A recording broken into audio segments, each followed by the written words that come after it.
시간 우리 함께 볼 수 하나님의 말씀 신약 성경 사도행전 2장 32절 33절 신약 성경 사도행전 2장 32절 33절 32절 33절 한 목소리로 같이 읽겠습니다. 이 예수를 하나님이 살리신지라 우리가 다 이 일의 증인이로다. 하나님이 오른손으로 예수를 높이심에 그가 약속하신 성령을 아버지께 받아서 너희가 보고 듣는 이것을 부어 주셨느니라. 아멘. 할렐루야. 네, 복된 자리에 잘 오셨습니다. 우리 옆사람과 함께 인사 나누시다. 반갑습니다. 네, 잘 오셨습니다. 네, 반갑습니다. 잘 오셨습니다. 우리 권사님도 다 오시고 새로 오신 분도 계셔서 감사하고요. 오늘도 하나님 우리의 몸과 마음을 어루만져 주시는 은혜가 있기를 축복합니다. 이 시간에 함께 나눌 하나님의 말씀의 제목은 예수님의 약속입니다. 같이 읽어봅시다. 시작. 예수님의 약속. 약속이란 단어의 뜻이 무엇입니까? 약속은 어떤 일을 장래에 어기지 않겠다고 하는 다짐, 어떤 일을 내가 앞으로 장래에 그것을 내가 어기지 않고 꼭 지키겠다고 하는 그 다짐을 가리켜서 우리가 약속한다라고 하죠. 오늘 읽은 성경 본문 33절에 보니까 약속이란 단어가 나오고 있습니다. 33절에 약속이란 단어 한번 읽어볼까요? 33절 시작. 하나님이 오른손으로 예수를 높이심에 그가 약속하신 성령을 아버지께 받아서 너희가 보고 듣는 이것을 부어주셨느니라. 그가 약속하신 약속, 내가 장래에 내가 어기지 않고 지키겠다고 하신 그 약속이 나온다라는 거죠. 우리 기독교는, 예수 믿는 우리 기독교는 예수를 믿는 신앙이죠. 우리가 왜 예수를 믿는지를 우리가 잘 알아야 예수님을 잘 믿을 수가 있습니다. 왜 예수를 믿어야 하는지, 예수님을 믿어야 할 이유를 우리가 잘 알아야 우리가 신앙에 흔들리지 않고 우리가 신앙생활을 잘할 수가 있습니다. 그렇지 않으면 왜 예수를 믿어야 하는지 그 이유를 모르고 믿는 신앙은 모래 위에 세운 집과 같아서 언제라도 쉽게 무너지고 만다는 거죠. 왜 예수를 믿어야 하는지 이유도 모르고 그냥 교회를 다니면 어떤 문제가 오면 모래 위에 세운 집과 같아서 그의 신앙이 쉽게 무너진다는 거예요. 우리가 예수님을 믿는 이유는 예수님께서 자기를 믿는 자에게 무엇인가를 주겠다고 약속하셨기 때문에 우리가 예수님을 믿는 거예요. 예수님은 자기를 믿는 자에게 무엇인가 주겠다 약속하셨어요. 오늘 성경 33절에 보니까 33절 우리가 방금 읽은 33절 두 번째 보니 그가 약속하신 그가 누구를 말한 거죠? 그 앞에 보니 예수라는 말이 나오죠. 예수께서 약속하셨다는 거죠. 그 예수님은 자기를 믿는 자들에게 무엇인가를 약속하셨다는 거예요. 우리가 믿는 예수님이 우리에게 무엇인가를 약속하셨기 때문에 우리가 그 약속을 믿고 우리가 예수를 지금 믿는 거예요. 만약 예수님이 자기를 믿는 자들에게 무엇인가를 약속해 주지 않았다면 우리가 예수를 믿을 필요가 없잖아요. 그죠? 예수님이 우리에게 무엇인가를 약속한 것이 없다면 예수님을 믿을 필요가 없어요. 그런데 예수님이 자기를 믿는 우리에게 무엇인가를 주겠다고 약속하셨기 때문에 우리는 그 약속을 믿고 예수님을 믿는 거예요. 그래서 이 시간에는 예수님이 우리 곧 자기를 믿는 자들에게 무엇을 약속하셨는지 그 약속하신 것을 여러 개가 있지만 한번 우리가 짧게 우리가 생각해 보면서 함께 은혜를 나누고자 합니다.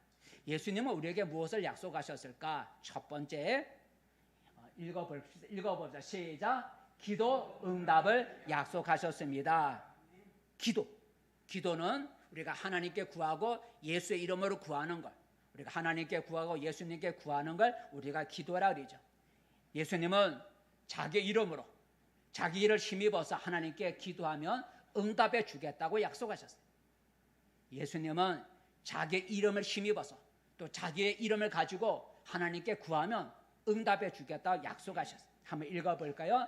요한복음 14장 시작. 내 이름으로 무엇이든지 내게 구하면 내가 행하리라 그랬어요. 구하면 주겠다는 거죠. 또 하나 읽어볼까요? 자, 시작. 지금까지는 너희가 내 이름으로 아무것도 구하지 아니하였으나 구하라. 그리하면 너희가 받으리니 너희 기쁨이 충만하리라 그랬어요. 구하면 준다는 거죠. 내 이름으로 무엇이든지 구하라. 그러면 내가 행하여 주겠다. 너희가 받으리니 너희 기쁨이 충만하리라 하셨어요.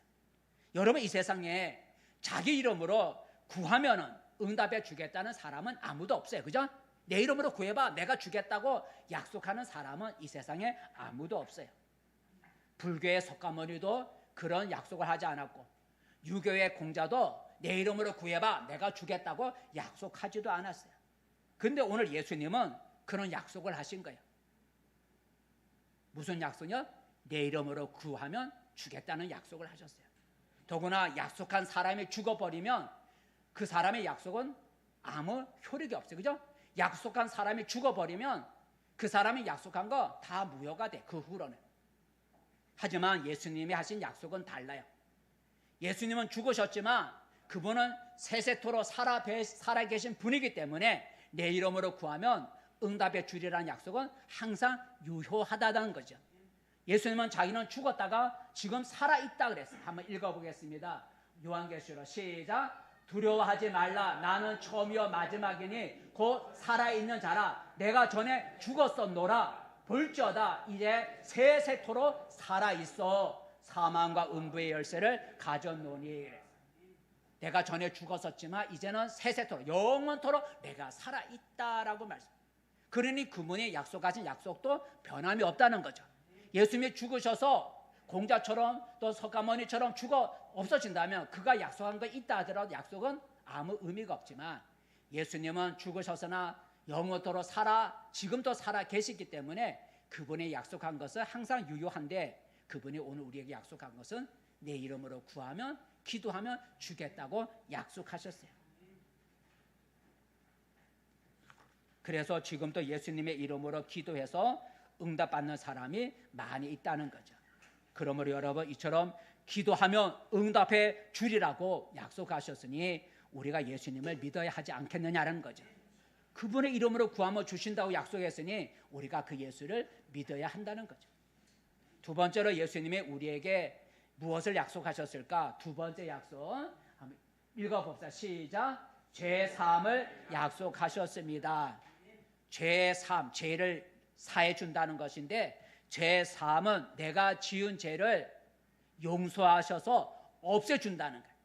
내 죄를 용서하셔서 없애주는 것. 법적인 용어로서 사면해 준다는 거예요. 내가 죄를 지었지만 형벌을 면해주는 사면해 주는 걸 우리가 죄사함이라고 해요. 신학적인 용어로서는 의롭다함을 받는다. 의롭다함을 받는다 그래. 예수님은 여러분이 지은 모든 죄를 용서해 주겠다고, 죄사함을 주겠다고 약속을 하셨어요. 한번 읽어볼까요? 읽어보겠습니다. 시작. 이것은 죄사함을 얻게 하려고 많은 사람을 위하여 흘리는 바 나의 피, 곧 언약의 피니라 그랬어요. 내가 많은 사람의 죄사함을 얻게 하려고 내가 피를 흘린다 그랬어요. 많은 사람의 죄사함을 얻게 하려고 내가 피를 흘린다. 두 번째 또 하나의 성경 말씀 읽어볼까요? 시작. 우리는 그리스도 안에서 그의 은혜의 풍성함을 따라 그의 피로 말미암아 속량 곧 죄사함을 받았느니라 그랬어요. 아까 예수님께서 많은 사람의 죄사함을 받게 하려고 내가 피를 흘린다. 언약의 피를 흘린다 그랬고, 이 말씀은 예수께서 흘린 피로 우리가 죄사함을 받았느니라 말씀하셨어요. 예수님은 우리의 죄를 없애주시기 위해서 자신을 하나님 앞에 제물로서 십자가에 달려 자신의 피를 흘리셨어요. 그래서 이제는 누구든지 예수님이 나의 죄를 대신 지고 십자가에 피 흘려 죽으셨다는 사실을 믿으면 그 믿음을 보시고 예수님이 십자가에 흘리신 피가 그 사람의 죄를 씻어 희게 만들어 주신다라고 약속하셨어요. 예수님 외에 나의 지은 죄를 용서해 줄 수 있는 사람은 아무도 없어요. 나의 죄를 누가 감히 용서해 주겠어요? 근거가 뭐겠어요? 근데 예수님은 나의 죄를 용서해 주시기 위해서 자신의 몸을 제물로 십자가에 달려 죽으시고 피를 흘리셨어요. 그래서 예수님을 믿으면 그가 나를 위해 죽으신 그 피가 믿는 자의 죄를 씻어 주신다는 거예요. 죄의 사함을 주셔요. 임동선이라고 하는 우리 성결계의 원로 목사, 미국에서 목회하는 목사님 계셨어요. 물론 한국에서 장교로 목회하다 가셨지만, 저 미국으로 갔지만, 그 임동선 목사님이 전도사 시절 저 강원도 진부에서 거기에서 있을 때에 어느 날 저녁 신방을 하고 집에 돌아왔는데 너무나 피곤해서 쓰러졌는데, 잠은 아닌데 눈이 열려서, 환상이 열려서 천국과 지옥을 경험하게 돼요. 천국의 아름다운 모습도 경험할 때는 기뻤지만 그 다음에 지옥에 눈이 열려 지옥을 보게 되었는데 그 지옥의 무서운 광경을 목격했어요. 그 정신을 차려보니 그거는 꿈도 아니고 환상이었어요. 그래서 그 환상을 보고 지옥의 무서운 것을 보고 정신을 차려서, 그리고 엎드려 나가 죄인입니다. 내가 지옥에 갈 죄를 지은 자입니다. 내가 죄인입니다 하고 막 방금 그 무서운 지옥을 보고 왔기 때문에 자기가 바로 지옥에 갈 죄를 지었다고 막 가슴 치면서 눈물 흘리면서 기도하는데 갑자기 하늘로부터 분명한 음성이 이렇게 들리더랍니다. 어떻게 들렸는가? 한번 읽어봅시다. 시작. 주 예수 그리스도의 붉은 피가 내 죄를 사하였느니라. 다시 한번 읽어볼까요? 시작. 주 예수 그리스도의 붉은 피가 내 죄를 사하였느니라. 이 음성이, 이 목소리가 하늘로부터 회개하는데 하늘로부터 뚜렷하게 음성이 들려오더라는 거죠. 그 음성을 듣는 순간 마음의 감사와 감격의 눈물이 막 쏟아졌다는 거예요. 그 음성을 듣는 순간 예수의 붉은 피가 너의 죄를 사하였느니라 라는 그 음성을 분명하게 들었다. 여러분, 이처럼 나의 지은 모든 죄를 용서해 주겠다고 약속하셨으니 우리가 예수를 믿어야 하지 않겠느냐는 거죠. 세 번째, 우리가 왜 예수를 믿어야 하느냐? 예수님이 믿는 자에게 무엇을 약속하셨느냐? 세 번째 읽어봅시다. 시작. 성령을 약속하셨습니다 라는. 하나님은 우리가 연약한 걸 알아요. 우리가 세상을 살아가는데 너무나 연약하고 신앙생활 하는데도 너무 연약한 걸 우리 하나님은 아셔요. 그래서 우리의 신앙과 우리의 삶을 도와주시기 위해서 누굴 보내주시기로 약속하셨어요? 하나님이 성령님을 우리에게 보내주시기로 약속하셨어요. 우리의 신앙과 삶을 도와주기 위해서. 그래서 성령을 가리켜 뭐라고 부른다고요? 보혜사라고 불러요. 보혜사랑 옆에서 도와주는 분을 가리켜 보혜사라고. 그러니까 하나님이 연약한 우리를 도와주시기 위해서 보혜사가 되시는 성령님을 우리에게 보내주시기로 약속하셨어요. 하지만 성령은 하나님께로부터 나오는 영이기 때문에 사람이 보내줄 수가 없는 거예요. 그죠? 사람이 보내줄 수가 없어요. 성령은 하나님께로부터 나오는 영이기 때문에 사람이 보내줄 수가 없어요. 그래서 하나님의 영을 보내주겠다고 약속한 사람은 아무도 없어요. 그런데 오늘 예수님은 자기가 이 세상을 떠나 아버지께로 가면 내가 아버지 약속하신 성령을 보내주겠다고 약속하신 거예요.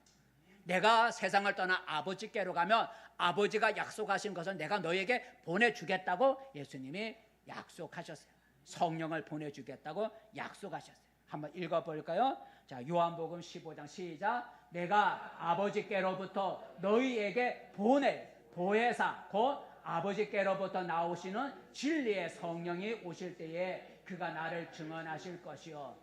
내가 아버지께로부터 너에게 보내실 성령, 내가 성령을 보내주겠다라고 약속을 하셨어요.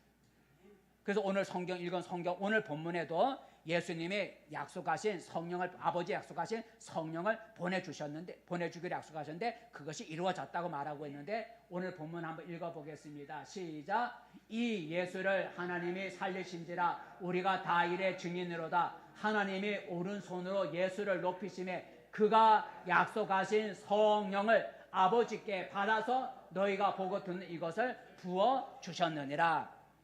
예수님이 성령을 아버지께로부터 받아서 보내주셨다라고 말씀하셨어요. 예수님이 성령을 보내주시기로 약속하셨다는 거죠.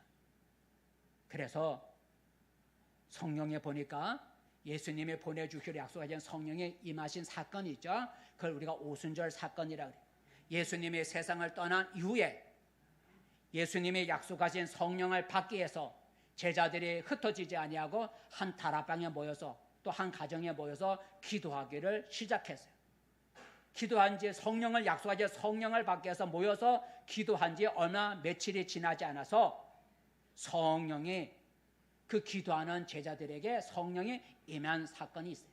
그 성령 임한 사건을 성경은 이렇게 기록하고 있는데 성령이 임한 사건은 어떤 모습인지 한번 읽어볼까요? 시작. 홀로니 하늘로부터 급하고 강한 바람 같은 소리가 있어 그들의 앉은 온 집에 가득하며 마치 불의 혀같이 갈라지는 것들이 그들에게 보여 각 사람 이에 하나씩 임하여 있더니 그들이 다 성령의 충만함을 받고 성령의 말하게 하심을 따라 다른 언어들로 말하기를 시작하니라. 성령을 보내주겠다고 약속하신 예수님의 약속을 믿고 제자들이 믿는 신자들이 흩어지지 않고 모여서 간절히 기도한 지 얼마 되지 며칠 지나지 않아 약속하신 성령이 임했는데 그 성령 임한 그 현상 모습을 보니까 강한 바람 같은 소리가 모인 곳에 기도하는 사람들 가운데 바람 같은 소리가 슈 하고 들려. 그 다음에 불꽃 같은 형상, 우리 촛불에서 촛불 형상 있잖아. 불꽃 같은 형상이 각 사람 머리에 임하더니 갑자기 사람들이 입에서 랄랄랄랄 하더니 다른 나라 말로 방언을 하기 시작하더라 하면서 성령이 임한 것을 말해주고 있어요. 이처럼 여러분 하나님의 영인 성령을 우리에게 보내주시겠다고 약속하셨으니 우리가 예수를 믿어야 한다라는 것이죠. 네 번째 예수님은 자기를 믿는 자에게 무엇을 약속하셨는가? 네 번째 약속한 거 읽어봅시다. 시작. 치유를 약속하셨습니다. 치유라고 하는 것은 병 고침을 약속하셨다라는 거죠. 여러분 병은 보통 약이나 수술이나 또는 어떤 도구를 통해서 우리가 병을 치료하죠. 근데 예수님은 이 세상에 계실 때 많은 사람들을 치료하셨는데 약으로 치료한 것도 아니고 수술하신 것도 아니고 어떤 도구를 이용하신 것이 아니라 예수님의 많은 병자를 고치실 때는 말로 깨끗함을 받으라 라고 같이 말로 또 아픈 사람에게 손을 얹어서 안수하니까 병 고침을 받는 그렇게 예수님이 병을 고쳤어요.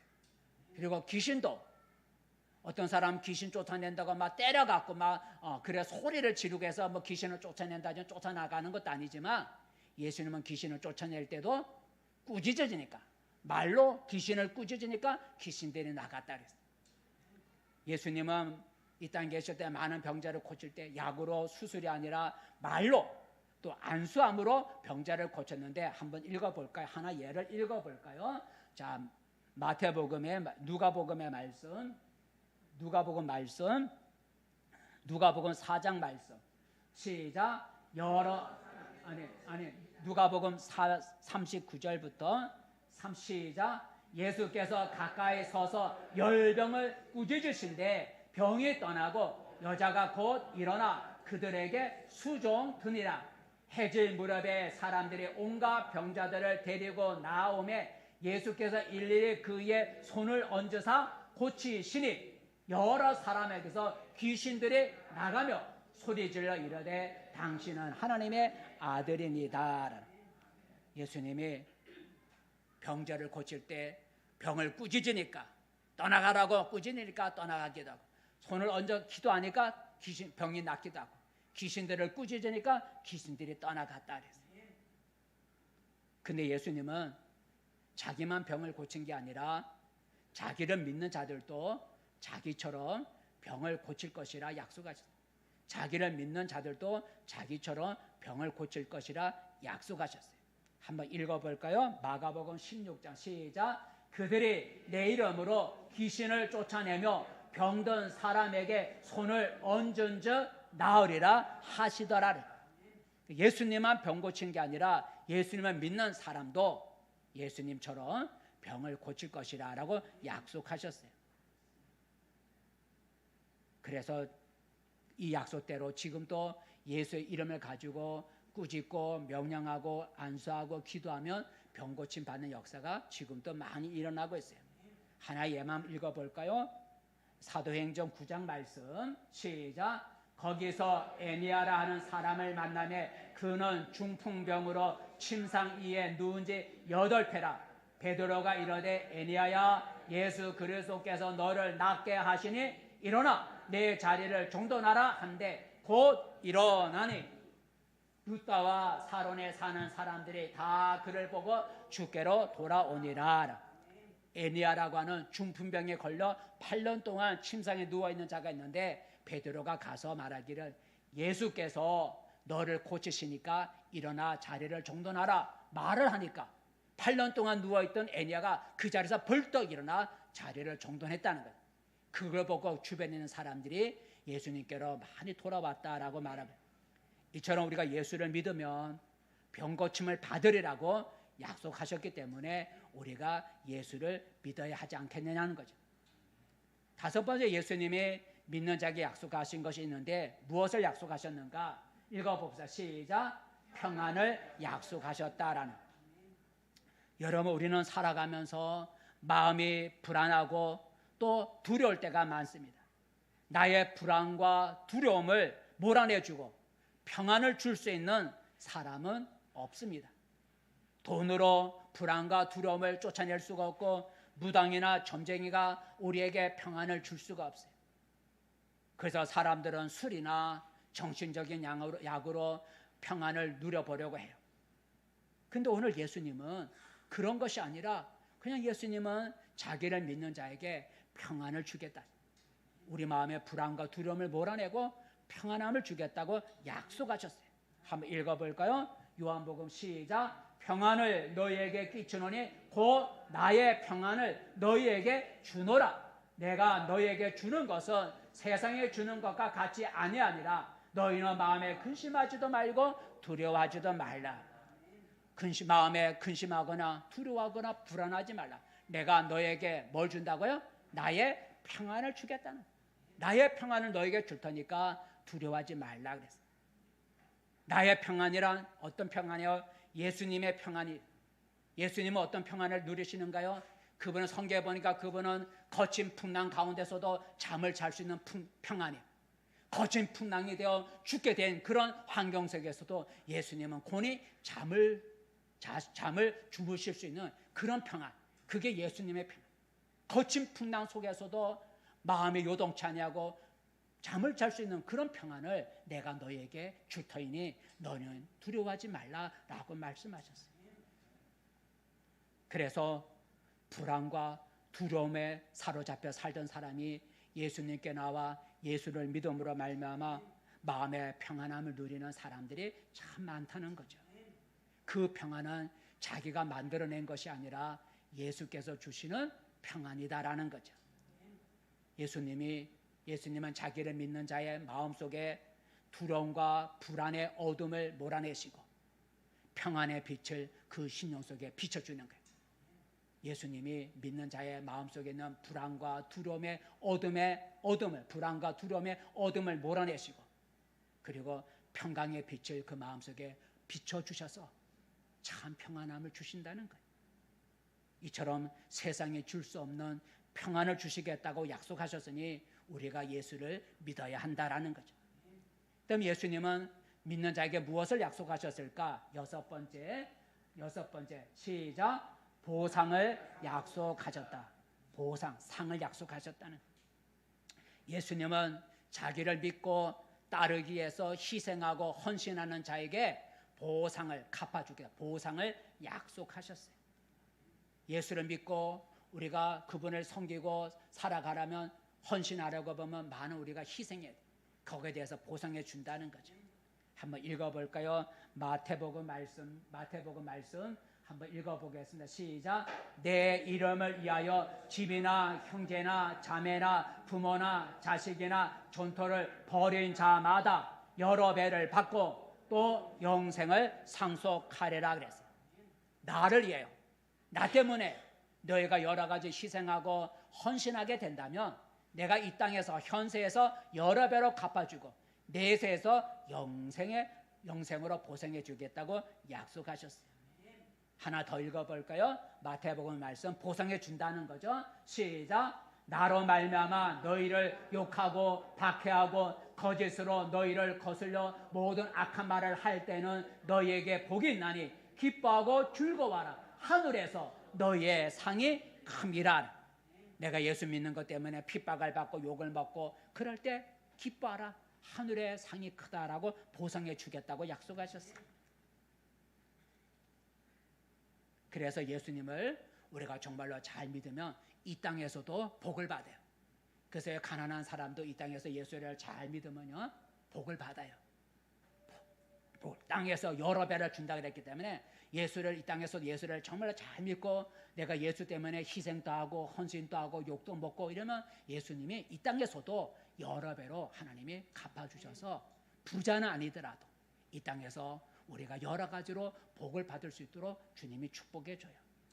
하지만 다른 사람은 복을 주는 게 아니라 우리에게서 뺏어가죠. 여러분 이단 통일교가 있어요.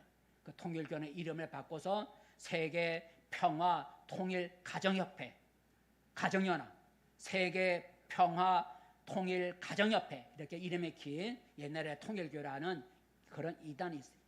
그 통일교는 문선명 씨 죽었지만 문선명 씨를 이 우주의 참 부모, 문선명 씨가 이 우주의 참 부모님, 참 아버지다라고 믿어요. 근데 여러분 자기들의 믿는 참 아버지라고 참 아버지와 참 부모라고 하는 문선명 씨가 자기를 믿는 그들의 신자들에게 무슨 복을 주었느냐? 복을 아무것도 준 게 없거든요. 복을 준 게 없어요. 또 여러분 요새 하도 설쳐되는 이단 신천지를 보세요. 이단 신천지는 그들의 교주 이만희 씨를 보혜사 성령 또는 이긴 자다라고 해서 믿어요. 근데 여러분 이긴 자라고 하는 그 이만희 씨가 자기를 믿는 신자들에게 무슨 복을 주었느냐? 이만희 씨가 자기를 믿는 그 신자들에게 아무런 복도 주지 못하고 있어요. 다만 오히려 희생만 강요하고 있는 걸 우리가 볼 수가 있어요. 근데 우리 예수님은 그렇지가 않다는 거죠. 예수님은 우리가 주를 위해 희생하고 헌신하면 이 땅에서도 여러 배를 복을 받고 하늘에서도 상으로 갚아주겠다 약속하셨어요. 이처럼 믿는 자에게 보상을 약속하셨으니 우리가 예수를 믿어야 한다는 거죠. 그다음 예수님은 믿는 자에게 무엇을 약속하셨을까? 오늘 좀 길지만 여러분 꼭 예수를 왜 믿어야 하는지 그 이유를 제가 지금 10것씩으로 여러분 설명하고 7번째 읽어보자. 시작. 천국을 약속하셨습니다.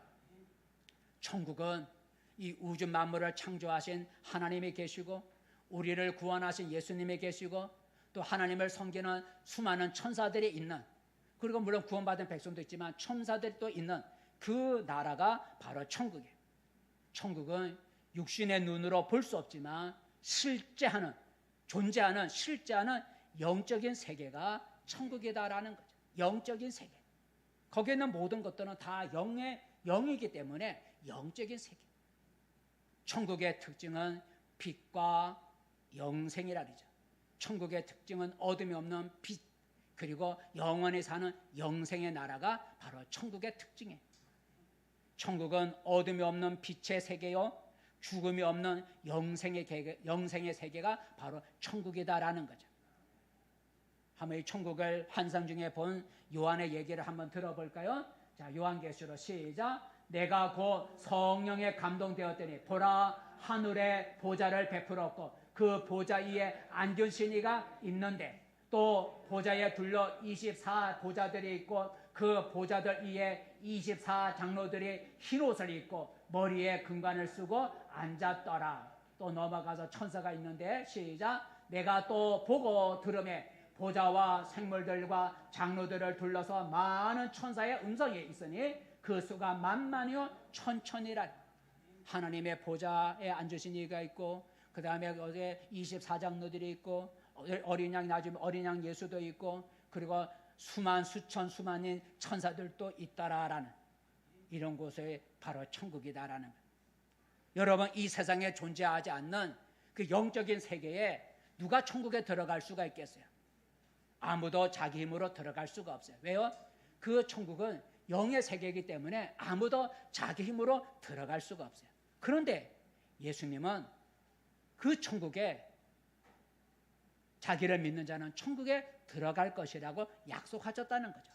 아무도 천국에 들어갈 수 없는 그 나라, 영의 세계이기 때문에. 그런데 예수님은 자기를 믿는 사람은 그 천국에 들어갈 것이라고 약속하셨어요. 한번 읽어볼까요? 요한복음 14장 말씀 시작. 내 아버지 집에 거할 곳이 많도다. 그렇지 않으면 너희에게 일렀으리라. 내가 너희를 위하여 거처를 예비하러 가노니 가서 너희를 위하여 거처를 예비하면 내가 다시 와서 너희를 내게로 영접하여 나 있는 곳에 너희도 있게 하리라. 나 있는 곳. 예수님이 지금 어디에 계세요? 하나님의 보좌 우편에 함께 앉아 계신다. 내가 있는 곳, 그건 내가 하나님의 보좌 우편에, 그건 내가 천국에 있는데 그곳에 나를 섬기는 자도 함께 있을 것이다 라고 약속하셨어요. 하나 더 읽어볼까요? 요한복음 말씀 또 하나 읽어볼게요. 시작. 사람이 나를 섬기려면 나를 따르라. 나 있는 곳에 나를 섬기는 자도 거기 있으리니 사람이 나를 섬기면 내 아버지께서 그를 귀히 여기시리라. 나를 섬기는 사람은 나 있는 곳. 예수님이 천국, 내 아버지 집이라고는 천국에 있는데 그 천국에 나를 섬기는 자도 있을 것이라 라고 약속하셨어요. 이처럼 빛과 영생의 세상인 천국을 우리에게 약속하셨으니 우리가 예수를 믿어야 한다라는 거죠. 마지막으로 예수님이 믿는 자에게 무엇을 약속하셨을까? 마지막 하나만 더 어려요. 8번째 되겠습니다. 읽어보자. 시작. 동행을 약속하셨다. 동행, 함께 하겠다라는 동행을 약속하셨어요. 여러분, 부활하신 예수님이 많은 사람들이, 제자들 믿는 사람들이 지켜보는 가운데 하늘로 올리우셨다, 승천하셨다 그래. 근데 예수님이 하늘로 올리우시면, 세상을 떠나가면 제자들의 마음이 기쁠까요? 그렇진 않을 거라 생각해요. 예수님의 사람들이 보는 가운데 하늘로 올라오셨다고 해서 와 하고 제자들이 박수를 쳤을까? 그럴 수가 없죠. 왜냐하면 예수님이 이 땅에 살아계실 동안에는 예수님이 늘 함께 동행하셨기 때문에 제자들에게는 걱정이 없었던 거예요. 예수님이 동행하시면서 예수님의 모든 문제를 해결해 주시고 필요한 것을 공급해 주셨기 때문에 예수님이 계실 때는 아무 걱정과 아무 문제가 없었어요. 그런데 이제 예수님이 자기들 떠나 하늘로 올라가시면 어떤 일이 생겨야 돼요? 예수님의 도움을 더 이상 받을 수가 없는 거예요. 세상의 모든 어려움의 풍파를 이제는 제자들 자기 스스로의 힘으로 해결해 나갈 수밖에 없는 거예요. 그러니 예수님이 승천하는 것이 제자들에게 기쁨보다는 앞으로에 대한 걱정이 더 컸을 거라는 거죠. 그렇잖아요?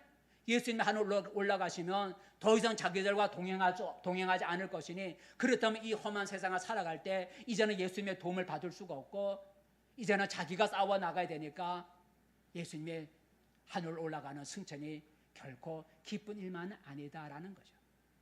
그것을 예수님이 아시고 예수님이 승천하기 직전에 자기가 떠나가는 걸 두려워하고 걱정하는 그 제자들에게 예수님이 내가 너희와 항상 동행해 주겠다고 약속을 하시고 올라가신 거예요.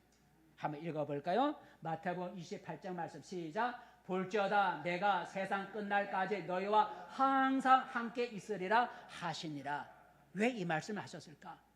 자기가 하늘로 올라가는 걸 보고 제자들이 앞으로 자기들이 살아갈 것에 대해서 두려워하고 걱정하고 있는 걸 아시고 예수님께서 하늘로 올라가시기 전에 제자들에게 내가 세상 끝날 때까지, 곧 너희가 죽을 때까지 내가 너희와 동행할 것이니 걱정하지 말라라고, 그 약속을 믿고 제자들은 기뻐할 수가 있었겠죠. 여러분, 그런데 예수님이 어떻게, 승천하신 예수님이 어떻게 이 땅에 있는 제자들과 함께 동행할 수가 있을까? 육신으로 계신다면야 전처럼 함께 제자들과 함께 다닐 수가 있지만 하늘로 올라가신 예수님이 이 땅에 있는 제자들과 어떻게 함께 동행할 수가 있을 것인가? 그것은 바로 예수님이 제자들 마음속에 들어오심으로써 함께 동행해 주신다는 거죠. 전처럼 옆에서 육신으로 계실 때는 옆에서 동행했지만 하늘로 올라가신 예수님은 이제 제자들 마음속에 예수님이 들어오셔서 그들과 함께 동행해 주겠다는 거죠. 한번 읽어볼까요? 요한계시록 3장 말씀. 요한계시록 3장 말씀 시작. 볼지어다 내가 문 밖에 서서 두드리노니 누구든지 내 음성을 듣고 문을 열면 내가 그에게로 들어가 그와 더불어 먹고 그는 나와 더불어 먹으리라. 마음을 열면 내가 그에게로 들어가 그와 함께 살겠다라는 약속을 말하는 거죠. 어떻게 하늘에 계신 예수님이 이 땅에 있는 제자들 마음속에 들어오셔서 살 수 있을까? 예수님이 우리 마음에 들어오시면 함께 동행하는 거 가능하겠죠. 마음에 계시니까.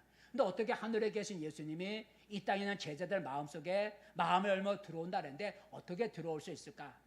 바로 그것은 성령을 통하여 제자들 마음에 들어오신다는 거죠. 성령이 우리 안에 오시면 예수님이 그 안에 들어오신다는 거예요.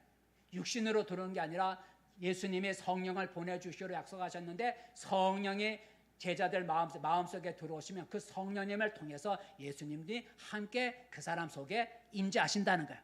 그리고 세상 끝날까지 마음속에서 예수님이 성령과 함께 보혜사가 되셔서 예수님이 우리와 함께 동행하면서 우리를 도와주고 가르쳐주고 인도해주는 일을 성령을 통해서 예수님이 하신다는 거예요.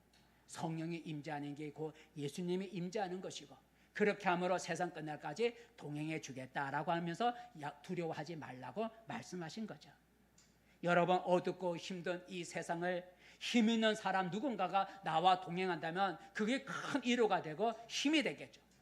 그런데 바로 승천하신 예수님이 이제 성령님을 통해서 믿는 자의 마음속에 들어오셔서 세상 끝날까지 이 험한 세상을 살아갈 때 우리와 함께 동행해 주겠다고 약속하신 거예요. 이처럼 세상 끝날까지 함께 동행해 주실 것을 약속하셨으니 우리가 예수를 믿어야 한다는 거죠. 말씀을 맺습니다. 성도 여러분, 왜 내가 예수를 믿어야 하는지를 우리가 잘 알아야 돼요. 왜 예수를 믿어야 하지? 이 세상에 많은 종교도 있고 많은 신앙도 있는데 왜 꼭 예수를 믿어야 하지? 예수를 믿어야 할 이유를 우리가 알아야 돼요. 왜 예수를 믿어야 하는지를 우리가 그 이유를 분명하게 알아야 우리의 신앙이 흔들리지가 않고 끝까지 잘 믿을 수가 있어요. 여러분 왜 예수를 믿어야 한다고 했죠? 다른 사람이 줄 수 없는 것을 예수님이 약속하셨기 때문에 예수를 믿어야 되는 거예요. 다른 사람이 약속하지 못하는 것을 우리 예수님이 약속하셨기 때문에 예수를 믿어야 하는 거예요. 예수님은 어떤 약속을 하셨다고요? 자기를 믿는 자들에게 아까 했지만 기도하면 응답을 약속하셨어요. 죄를 지은 것 죄사함을 약속해 주셨어요. 우리를 도와주시기 위해서 보혜사 성령을 우리 마음에 보내주시기로 약속하셨어요. 우리가 병들을 때 기도하면 치유해 주시겠다 약속하셨어요. 우리의 불안하고 두려운 우리 마음에 평안을 주시기로 약속하셨어요. 우리에게 주를 위해 우리가 헌신하고 희생하면 이 땅에서 내세에서 보상해 주겠다 약속하셨어요. 우리가 예수를 믿으면 하나님의 계신 그 하나님의 나라에 빛과 영생의 나라에 우리를 그곳으로 인도해 주겠다. 거기에 함께 있게 해주겠다고 천국을 약속해 주셨어요. 그리고 이 험한 세상을 살아가는 날 함께 동행해 주겠다고 예수님이 약속하셨어요. 얼마나 복되고 좋은 약속이에요. 이런 약속을 한 사람은 아무도 없는 거예요. 오직 예수님만이 이런 약속을 하셨어요. 여러분은 아무런 약속을 하지 못하고 있는 그런 사람을 따라갈 것인가? 아니면 이런 약속을 하고 지키시는 예수님을 따라갈 것이고 믿고 따라갈 것인가? 우리는 예수님을 믿고 따라가야 되겠죠. 이제부터 예수님만을 나의 주로 믿고 예수님만을 따라갈 수 있기를 바라겠습니다. 결코 다른 사람, 다른 신앙에 미혹되어 그릇된 길로 가지 않기를 바랍니다. 그 길은 결국 멸망의 길이 되고 말 거예요.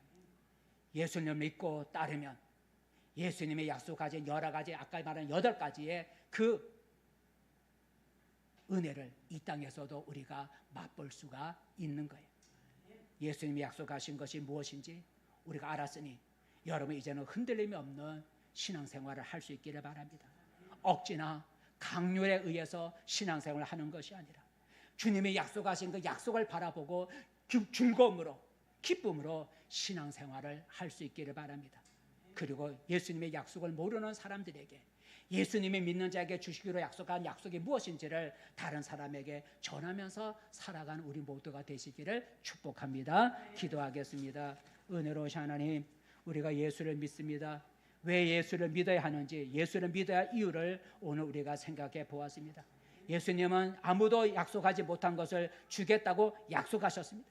그 약속에 어떤 것들이 있는지 우리가 여러 가지로 우리가 생각해 보았습니다. 이제 이 약속한 것이 분명히 우리에게 이루어질 것을 믿고 조금 더 신앙의 흔들림 없이 예수님을 믿고 따라가는 우리가 되어 약속하신 예수님의 약속하신 약속을 이 땅에서도 경험하며 살아가는 복된 성도들이 되게 도와주시옵소서. 예수님의 이름으로 기도합니다. 아멘. 찬송가